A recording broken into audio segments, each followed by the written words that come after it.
حضور علیہ الصلوۃ والسلام ان لوگوں کو، ان طبقات کو جن کو کبھی کسی نے نہیں پوچھا تھا اور جن کا کوئی پرسان حال نہیں تھا، آقا کریم علیہ السلام کی سیرت کا یہ روشن باب ہے کہ حضور ان کی دہلیز پر پہنچے اور جا کے ان کی مدد کی اور ان دکھیوں، لاچاروں اور پریشان حالوں کو اس مشکل حالات کے اندر ڈھارس بندائی۔ اور یہ وہی سیرت ہے جو سیدہ خدیجہ الکبریٰ رضی اللہ تعالی عنہا بیان فرماتی ہیں، وَتُقْسِبُ الْمَعْدُومِ، آپ جو ہیں جن کا کوئی نہیں ان کے لیے کماتے بھی ہیں، اور لاچاروں کا سہارا آپ کی ذات ستودہ صفات ہے۔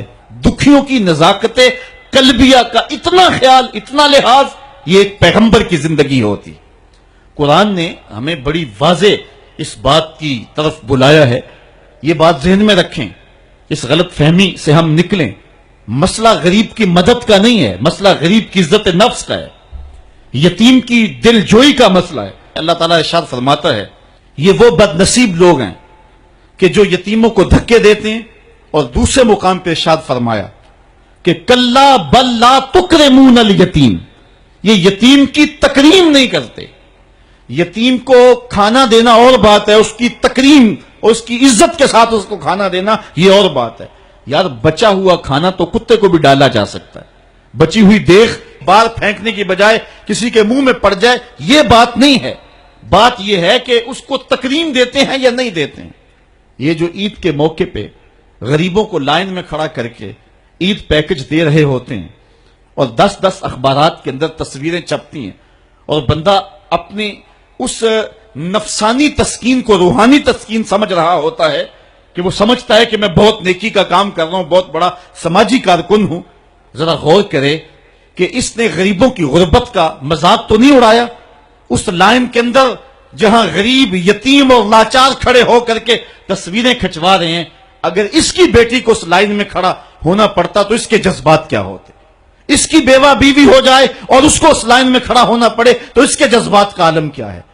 تو غریب کی مدد کا مسئلہ نہیں، اس کی تعظیم کا مسئلہ ہے۔ اور حضور کا ایک فرمان سنیے، فرمایا اس دھرتی پہ بہترین گھر وہ ہے جس میں یتیم کی عزت کی جاتی ہو، یتیم کی صرف کفالت نہیں بلکہ اس کی تکریم۔ تو یہ وہ اسلام کا مزاج ہے جس روشن مزاج نے جو ہے وہ حضور علیہ الصلوۃ والسلام کی نزاکت قلبیہ کو ہمارے سامنے رکھا، اور یتیم کے لیے یہ احساسات ایک پیغمبر کی زندگی کا ہی حصہ ہو سکتے ہیں۔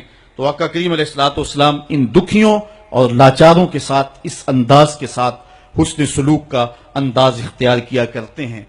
بہت سارے ایسے لوگ ہیں جو لوگوں کے ساتھ حسن سلوک کی انوکھی داستانیں رقم کرتے ہیں، لیکن گھر والوں کے ساتھ ان کا رویہ کوئی اچھا نہیں ہوتا ہے، گھر آ کر فرعون بن جاتے ہیں۔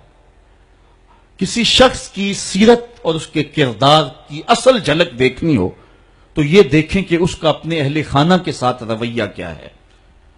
خود حضور علیہ السلام نے ارشاد فرمایا خیرکم خیرکم لأہلہ وانا خیرکم لأہلی، تم میں سے بہتر وہ ہے جو اپنے اہل خانہ کے ساتھ بہتر ہے، اور میں تم میں سب سے زیادہ اپنے اہل خانہ کے ساتھ بہتر ہوں۔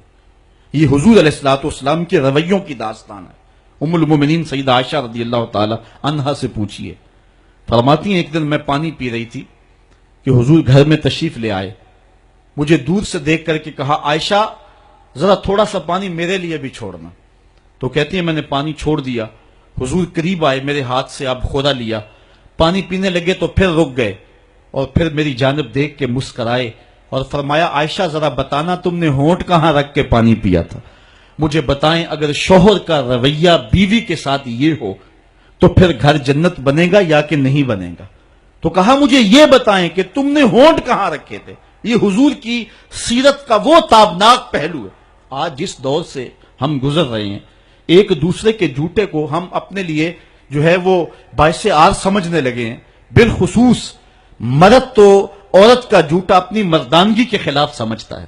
تو حضور کا یہ رویہ، حضور کا یہ انداز کرم یقیناً حضور علیہ الصلوۃ والسلام کی سیرت کو اس انداز سے ہمارے سامنے رکھتا ہے کہ جیسی صورت اور سیرت میرے محبوب کی ہے، زمانے میں کوئی ایسا شخص نہیں ہے جس نے ایسی سیرت پائی ہو۔